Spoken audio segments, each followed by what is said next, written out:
Bonsoir Madame Rousseau.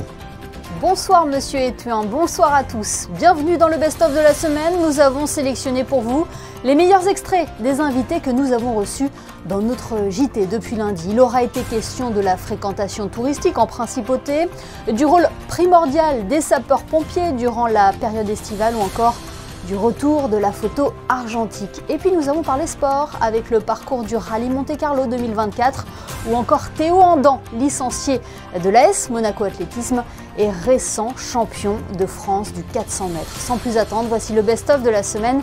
Il est monté par Hubert Héroulé. J'avais aucun doute pendant la course. Vraiment, j'ai appliqué le schéma de course que je voulais. Il y avait le favori qui était au couloir à ma droite, donc je l'avais en visuel. Et il fallait que je me méfie aussi du gars à ma gauche, qui je savais que lui, il remontait très fort dans la dernière ligne droite. Donc j'ai appliqué mon schéma de course habituel, c'est-à-dire de faire des 100 premiers mètres assez rapides, histoire de remonter assez rapidement sur mon adversaire. Et après, je suis resté dans ma foulée, concentré et tout. Et je savais qu'à la fin, j'ai un bon finish, donc je sais que je peux finir fort. Donc c'est ce que j'ai fait et là, voilà, la victoire, elle est au bout. Ça, c'est là où j'ai débuté l'athlétisme avec Céline Grossel au début, Didier Boinon et enfin Jacques Candusso qui m'a appris quasiment tout sur le haut niveau.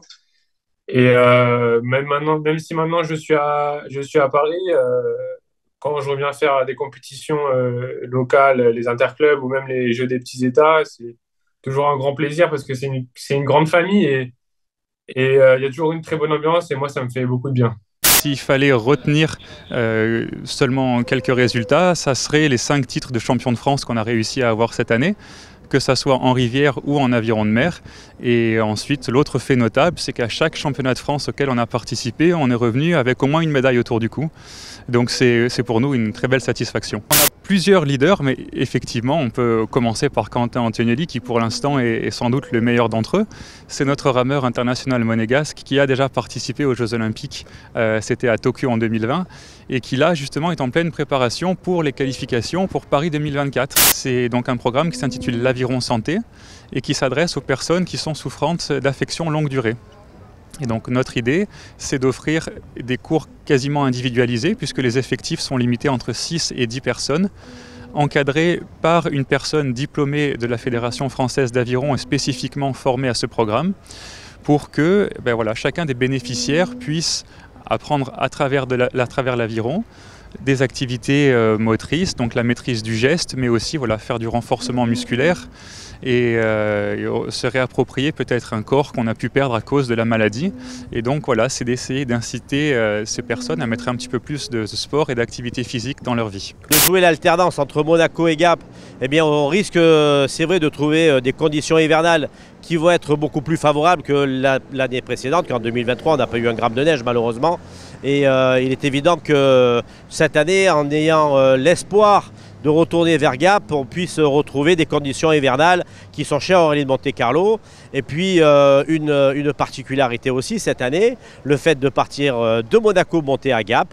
Nous avons une spéciale de légende qui s'appelle donc cette année Thor Saint-Géniez, qui a été effectuée pendant plus de 30 ans dans le sens inverse. Et là on va voir un petit peu ce que ça va donner parce que cette spéciale, pour en avoir vécu les frais, est quand même un juge de paix. Alors en début de course c'est un peu chaud quand même. Moi je suis un fan d'argentique, j'étais un fan, mais comme je suis photographe aujourd'hui à l'agence France Presse depuis longtemps on va dire, j'ai connu toute cette avancée technologique depuis l'argentique jusqu'au numérique et aujourd'hui par contre je ne travaille qu'en numérique. L'argentique je le garde pour faire des sujets personnel, un travail personnel sur des portraits, sur des paysages, etc. Mais ça reste vraiment quelque chose qui me tient à cœur, l'argentique. Alors une bonne photo, pour moi, c'est une photo simple, lorsqu'on la regarde, tout est dit dans l'image. Y a pas pour moi, il n'y a pas les effets, les flous, tout ça pour moi c'est quelque chose qui reste forcément d'artistique, mais une bonne photo pour moi c'est une photo simple qui raconte quelque chose. c'est un feu pyro-musical, donc qui est synchronisé en musique. C'est la musique qui va nous inspirer. Et selon ce qu'on écoute, moi j'écoute toujours beaucoup de musique. J'ai tout le temps de la musique classique, moderne dans mon environnement. Et je sélectionne en fonction. Dès que j'entends une bonne musique, je la note et je la récupère pour une prochaine fois. Et cette prochaine fois sera l'inspiration du spectacle. Les feux sont comme des danseurs. On a besoin de trouver la bonne musique pour les accorder. Et c'est ce qu'on fait, nous, à chaque fois, par rapport au feu, puisque c'est la musique qui va vraiment imaginer et dessiner le spectacle sur lequel nous, on vient poser les artifices ensuite. Les drones apportent un plus au monde du spectacle, mais ne peuvent pas remplacer l'artifice. L'émotion n'est pas la même. Donc c'est un complément, comme du multimédia, comme le laser à l'époque, comme les faisceaux lumière. Et tout ça, quand on arrive à le marier, c'est vrai qu'on arrive à faire quelque chose d'extraordinaire. Aujourd'hui, les gens, quand ils viennent voir un feu d'artifice, ils veulent toujours du ressenti, donc quand on dit dans les tripes, et on veut que le produit vienne nous toucher. Il vient nous toucher par l'explosion, par la couleur, par l'amplitude et la hauteur qu'il peut prendre. Et ça varie à chaque tableau. Donc c'est la force de l'artifice par rapport à d'autres événements. Je ne suis pas inquiet. On a plutôt été épargné pour l'instant sur ce début de période estivale. Mais je dirais je ne suis pas inquiet parce que la stratégie française est en place.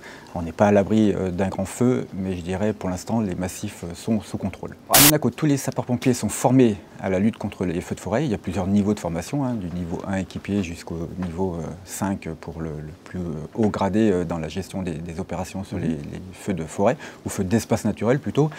Mais en principauté, on n'a pas ce risque-là. On intervient au profit de la France sur notre territoire français, mais en principauté, nous n'avons pas le risque feu de forêt parce que nous n'avons pas de forêt. Et on a quelques véhicules pour les aider, ou en tous les cas faire le prompt secours sur les communes limitrophes, mais on ne s'engage jamais sur des gros feux parce que ce n'est pas notre mission principale. Oui, on est en milieu de saison. Je pense que le commentaire doit s'appliquer sur l'ensemble de l'année, puisque vous imaginez que nous, hôteliers, après une année d'exception en 2022, nous étions un petit peu anxieux de voir si ce grand succès de l'année dernière allait se renouveler cette année. Alors c'est le cas, on a fait une pré-saison assez exceptionnelle. Les mois d'avril, mai et juin ont été bien au-delà de 2023 et le mois juillet est satisfaisant. Quant au mois d'août, la première quinzaine est extrêmement encourageante, mais nous commençons à percevoir un léger ralentissement des réservations sur la deuxième quinzaine du mois d'août. Donc le bilan pour l'instant très positif, mais nous attendons de voir si le mois d'août sera au rendez-vous comme il l'a été l'année dernière. En principauté en particulier, sur 365 jours, nous avons la chance de jouir de plus de 330 jours de soleil. Donc il fait très beau, il y a énormément d'activités effectivement balnéaires qui sont organisées. Je pense que nous avons la chance de jouir d'une hôtellerie de grande qualité avec un service reconnu à l'international et ce depuis de nombreuses années. Ce qui explique, je pense, l'engouement de la principauté en particulier et je dirais de la French Riviera de manière plus générale. Ciel bleu et les indicateurs sont au vert pour le tourisme en principauté. Le best-of est à présent terminé, merci de nous avoir suivis. On se quitte avec le flashback et les événements qui ont marqué la première semaine d'août par le passé. Un module préparé par Florence Amut et Jordan Basset. Excellente soirée à tous et bel été sur Monaco Info.